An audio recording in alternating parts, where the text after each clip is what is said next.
Hi! Hello! Gising na gising lahat, ha? Taas ka ang kamay, taas ang kamay. Sabay-sabay tayo mag-inat. Ay! Good afternoon! Ay, Tay. Maraming salamat. Babalik na. Maraming salamat sa inyo. Mga nanay ko, mga tatay ko, dahil tinugon ninyo ang aming panyaya. Bagamat napakalayo ng balik-balik. Nagpunta pa kayo rito sa SM Manila. Thank you very much.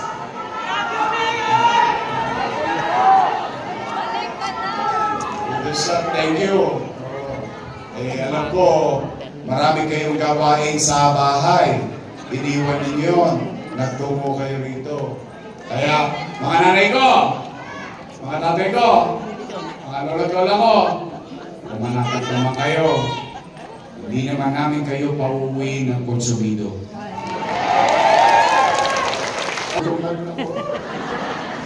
Bakit kayo nyo? Kayo lang. I love you. Pero hindi pinakamahalaga. Bakit?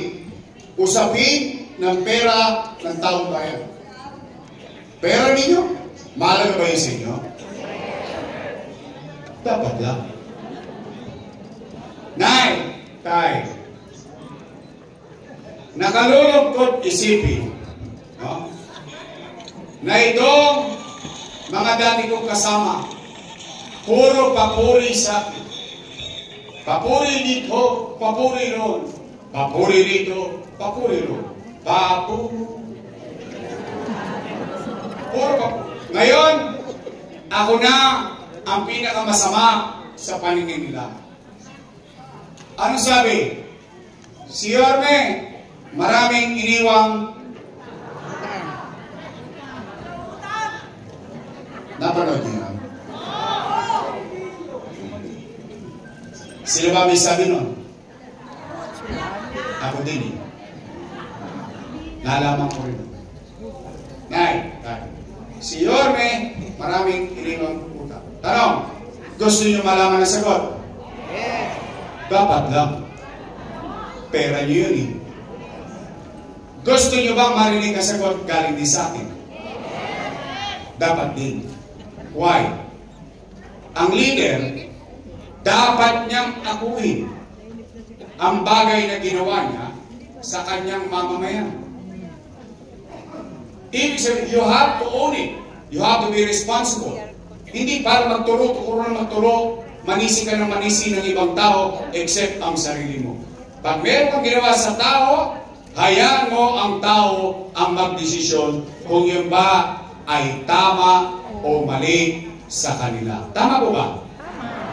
O ngayon, aamin lang kayo. Nay, Tay, taas ang kamay na may anak dito. Aba, talaga pa yung iba? May anak kayo? May apo kayo? May pamilya kayo? Real talk. Kapag walang makakain ang anak nyo, gagawin nyo ng paraan. Wait. Hindi nga. Iraraos nyo? Gagawin nyo ng paraan? Nay, Tay, totoo ba ang kasabihan ng isang ama o isang ina o isang magulang? Pagkat na ako, susubo mo na lang, bibigay ko pa sana. Ako? Wait. Sigurado kayo? Itatawid nyo? Gagawa nyo ng paraan? Yun din ang ginawa ko bilang ama ng 2 milyong Manileño noong panahon ng pandemya. Nay, Tay, when you elected me as your mayor in 2019, wala kayong narinig sa akin na sinisi ko yung nakaraang administrasyon. Wala. Misa, na walang iniwang pera sa akin? Wala. Nag-move on kagad ako. Bakit? Hiningi kong maging mayor eh. Hindi niyo naman binigay sa akin ng pusa eh. Hiningi ko muna, binigay niyo sa akin. Eh di gusto ko maging mayor. Gusto mo pala maging mayor, eh di lahat ng problema niyan, kargo-kargo mo. Tama mali? Wala kayong narinig. Nasinisip ko. Anong ginawa ko unang-una? Nilinis ko Maynila. Iniskoba ko. Nilimigan ko. Puro banil. Tama mali?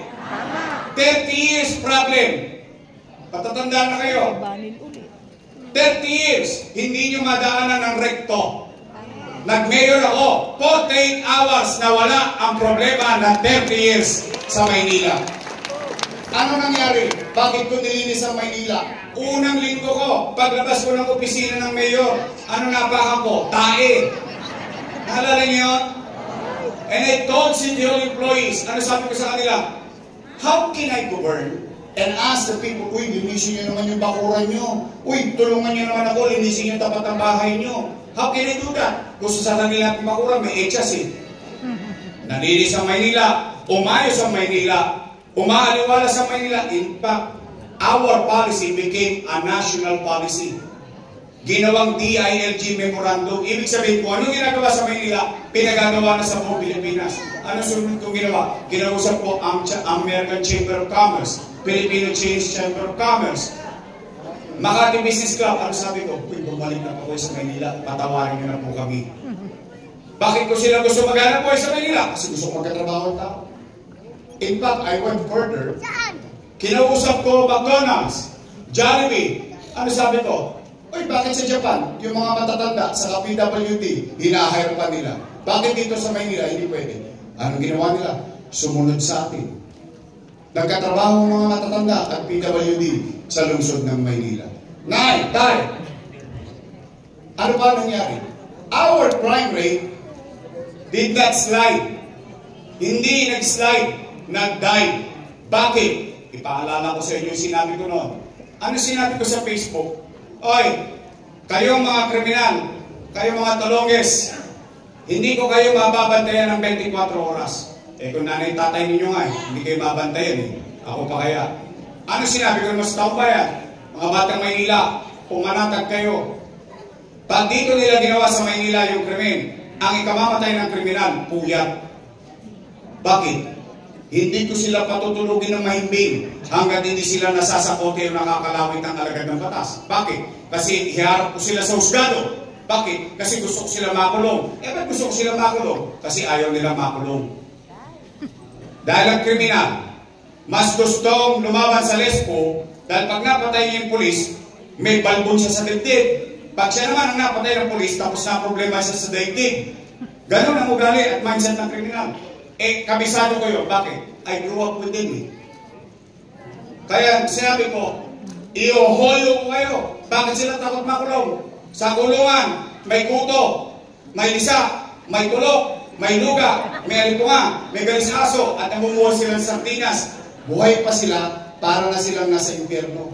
Kaya takot na takot silang gumawa ng krimen sa Maynila. Our crime rate died. Eventually, wala nang gusto gumawa ng krimen. Bakit? Mauhoyo eh. Nay, tay, lumilipad na tayo. Umangat na tayo. 6 na buwan pa lang. Umangat na tayo. Boom! Nabunggo tayo. Nagka-pandemya. Tanong, taas ang kamay na nakahula na magkakapandemya. Ano epekto ng pandemya? Wasak ang ekonomiya. Nino? Ng Maynila? Hindi. Ng Pilipinas? Hindi. Ng buong? Walang ekonomiya, walang hanap buhay. Walang hanap buhay, walang trabaho. Walang trabaho, walang pizza. Walang pizza, walang chicha. Tama mali? Anong ginawa ko? 3 months, hindi ako umuwi ng bahay. Ni silip, ni dungaw sa pamilya ko. Sa City Hall ako natutulog. Bakit? Nabuburyong na ako. Nag-aalala ako. Natataranta na ako. Bakit? 2 milyong bibig umaasa sa kanyang pamahalaan. O, anong ginawa ko? Nagpunta ako sa Facebook. Ano sabi ko? Mga batang Maynila, pumanatag kayo. Huwag kayo mag-alala. Gagawa natin ang paraan Pag wala na akong maibebenta, nakita ni Tito Rilo na City Hall, ipatatas ako to kay Tambunting, makaramos lang tayo. Totoong sinabi ko yun. Hindi ko ikinahiya yun. Talaga sinabi ko, bakit? Mayroong maging ama. Mayroong maging ina. 2 milyon tao, ano naging epekto? Kayo, na mga nangabuhay dito, kasi ipapatay na yun. Kaya wala na akong testigo. Kayo na lang ang testigo ko. Kayo na naparito, lahat. At least kaya nyo sabihin sa buong Pilipinas, sa buong Metro Manila. Matamos ang ilong natin kaya sabihin sa Maynila noong panahon ng pandemya, walang nagutom sa lungsod ng Maynila. Buwan-buwan may food box. Per family, not household. Mayaman, middle class, mahirap. Bawat pamilya, hindi pa nga naubos yung food box, dumarating na naman yung food box. Tama ba rin? Oh. 9, 8 buwan, dire-diretso. Ano ba meron sa atin? India nagkakaubusan ng oxygen. Pilipinas nagkakaubusan ng oxygen. Ang Maynila, buti-buti kang tangke ng oxygen sa Santa Ana Hospital para sa mga COVID patient. 9, tayo. Magsiyasat kayo, ha? Nagsoma nga ang loob sa akin ng mga Metro Manila Mayor. Bakit? Dahil tayo lang na syudad ang nakabili ng sarili nating bakuna noong panahon ng pandemya. 500,000 units of vaccine para sa mga taga-Luzon. Mas mayaman ang Quezon City. Mas mayaman ang Makati. Kaya lang, mas mabilidad ang mayor ng Maynila. 9, tayo Remdesivir, Tocilizumab, Molnupiravir, dang-dang libo ang isang halaga, isang bote, by the hundreds of thousands, by 50s, para lang mabuhay yung isang pasyente na may COVID-19. 9, wala nang ospital. St. Luke's, puno. UST, puno. Chinese, puno. Lahat ng private hospital, puno. Ang Maynila, in 52 days. Mind you, less than 2 months nakapagtayo. Manila COVID-19 Field Hospital sa Manila. 300 million pesos. Done in 2 months. Constructed 24 hours. Non-stop. Sa kanan, habang kinakarap ko pa araw-araw yung gutom at takot ng taong bayan, sa kaliwa, hindi ako nagpapigil ng ano, yung pinangako ko sa inyo. Alin, ayusin ko Maynila. Ang dami ko pinangako. Sa totoo lang, real talk ha, pwede naman ako mag-excuse. Pasensya na kayo, hindi ko nagawa yung pinangako ko. Bakit? May pandemya eh. Pero hindi! Hindi! At hindi ako nagpapigil sa pandemya. Bakit? Para sa kinabukasan nino, ng anak nyo. Habang nagpapandemya, ginawa Condominium 1. Condominium 2. Pinondominium 1. Pasay Community. San Lazaro Residence. San Sebastian Residence. Pedro Hill Residence. Noong isang linggo, pinamigay na nila ang San Sebastian Residence at Pedro Hill Residence. Ang sabi nila, sila daw ang may gawa. Napakinabangan na ng taong bayan. Sila daw ang may gawa. Pero yung pinagpagawa, kasalanan ko kasi inutang ko. So pag utang, kasalanan ko. Kapag kinabangan ng tao, sila daw ang may gawa. Wait. Paalam. Oh? Pinagawa, mga babae. Ginawa, Paseco Hospital. 3 years lang tapos. 3 years na kung wala, hindi pa bukas. Tanong niyo po sa mga kakilala niyo sa Paseco. Ginawa, 10-story, fully air-conditioned, bagong ospital ng Maynila. May MRI machine, may CT scan machine. Tanong, nakagamit na ba kayo ng MRI machine dyan? Hindi ko alam kung bakit. Hindi naman pwede drawing yan. No. See? Ospital. Pabahay. Ginawa. Rosario Almario Elementary School. 10-story fully air-conditioned public school.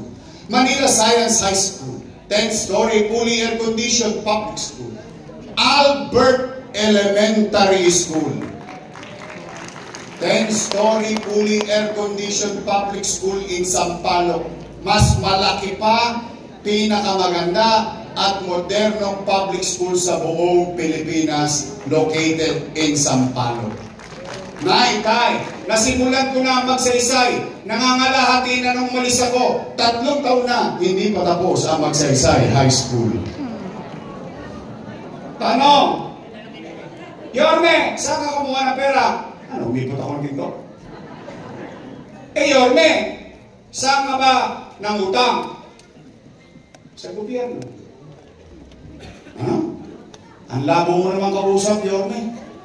Amerika ng utang. Pilipinas ng utang. Lahat halos ng bansa except Singapore ng utang. Ikaw ng utang sa gobyerno? Opo. Tanong, sino may-ari ng land bank? Gobyerno. Sino may-ari ng DBP? Gobyerno. Mga nanay ko, tatay ko, sa taas. Imumuestra ko para mas madali natin maintindihan. Nakita niyo itong ulo ko? Hanggang pa! Buong katawan, yan ang gobyerno. May 2 pulsa. Isa sa wakali, isa sa angka. Sa kaliwa, anong laman? National Government Financial Institution. Ano nasa loob? Land Bank of the Philippines. Development Bank of the Philippines. Siksik-klik-klik, umaapaw pa ang pera ng bangko na pag-aari ng gobyerno na may-ari ay taong bayan. Sa kanan, City of Manila. Alaws. Tukod. Ano ang ginawa ng ama ng Maynila? Dumukot sa kaliwa. Ilipat sa kanan para makaraos ang batang Maynila. Tanong, sino nagpalitan ng pera? Gobyerno at gobyerno. Sino nakinabang sa pera? Ayun daw ay mali. Mali daw yun. Mali. Kung yun ay mali, di malinis sila. Bakit? Kasama ko sila kumuha nun. Tama ba? Sino bang vice mayor nun? Siya. Mali pala eh. Bakit nyo ko in-authorize? Mali pala eh. Bakit nyo niretifika? Mali pala eh. Ba't natin tinanggap? Piniyagan. Tama mali?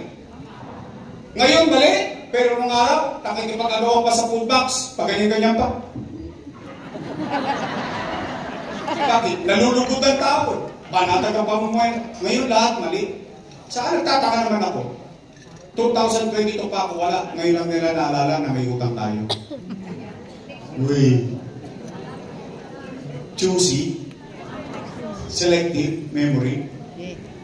Now, at least, ayan, kayo, nandito lahat. Ito ko. Tay, kung ako mali, di pa ako niyo ako sa krus. Pero paninindigan ko yung ginawa ko. Pero at least, tatangos ang ilong ko, makapaglalakad ako sa Bohol. Sa bawat eskelita, sa pamo. Sa buong zona niyo. Sila masasabi ko. Salamat sa Diyos. Ito tayo lahat. Magkakasama tayo. Buhay tayo na. Nakakamiss tayo. Kaya nay, tay, pwede ba ako makisuyo? Total, ipatatawag din naman kayo nun. Malamang! Punta nyo! Pero lang ako'y pasasabi. Pinatawag na kayo? Oy, napatawag na pala kayo. Sayang! May masasabi pa sana ako sa inyo eh. Alam niyo sana yung masasabi ko? Ay, hindi pa kayo. O, meron na napatawag dito. Sa inyo na lang. Pwede ba makisuyo? Pag pinatawag na kayo, pag sila yung utang. Hindi ba, masabi niyo naman, oy, may pinasasabi si Yorme. Magsilayas na raw kayo dyan. Siya na lang magbabayad ng utang. Pwede? Talaga? Hindi ko naman pera yun eh. Pera niyo yun eh. Hindi rin naman niya pera yun. Pera niyo yun eh. Inabilidad ko lang. Why? Ganon maging ama. Ganon maging ina. gagawin mo ang lahat para sa mga mahal mo sa buhay.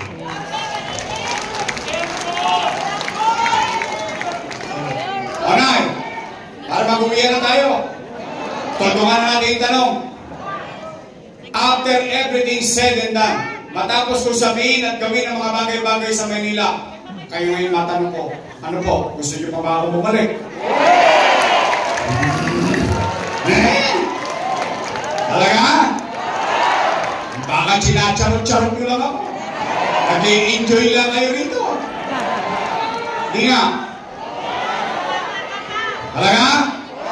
Taas ka kami na gusto akong bumalik. Talaga? Promise? Next month? Mamatay na sila. Ayoko kayo madisgrasya eh. Kayo mausap. Joke lang. O sige, babalik na tayo. Okay o. Ito na. Bilang panguli. Pwede ba ako mag-request ng isa? Isa lang ang request ko, wala ako ibang request. Why? Why is it very important to tell this? Lagi ako nakikipagkwentas Clara sa inyo. Dati na naman tatapat. Anong gagawin ko? Anong gagawin mo bilang mamamayan? Anong gagawin ko bilang taong gobyerno? Tama mali? Ito naman hindi factual. Hindi pa auto-factual ha. Assessment ko lang to. Don't take it as a fact. Assessment ko lang po ito. Why? Because of my 27 years in government service experience, feeling ko lang ha, wasak na yung gobyerno ng Maynila. Paano ko nasabi yun? Ito yung basura nga, hindi nyo makolekta, gobyerno pa. Tama ba? Now, gusto nyo ba mabilis tayo makarecover? Katulad ng dati, nakarecover tayo ng mabilis. Tama mali? May sikreto yun. Kailangan ko ng mga kasama. Yun. Pwede ba sa request ko? Yung iba, ako nang bahala. Huwag kayong mag-alala. Nagawa nga natin dati, di kaya natin gawin ulit. Tama mali? Pwede straight? Wait. Ay! Ingat kayo na sagot. Baka mamaya, politiko rin kayo. OPM. Tandaan ninyo, baliktad ngayon ha, hindi politiko na nga ako. Taong bayan. Straight? Ay, mga taga-Sampaloc, sisingilin ko ka. Pagtapos ang eleksyon, bibili ako ng dividendaso. Ay, bubuksan ko yung gitna niya, titignan ko yung prueba. Oh, apa? Nagtotoo itong mga taga-Sampaloc. Oh, after election, nagtotoo kayo? Ako naman ang singilin niyo. Pwede?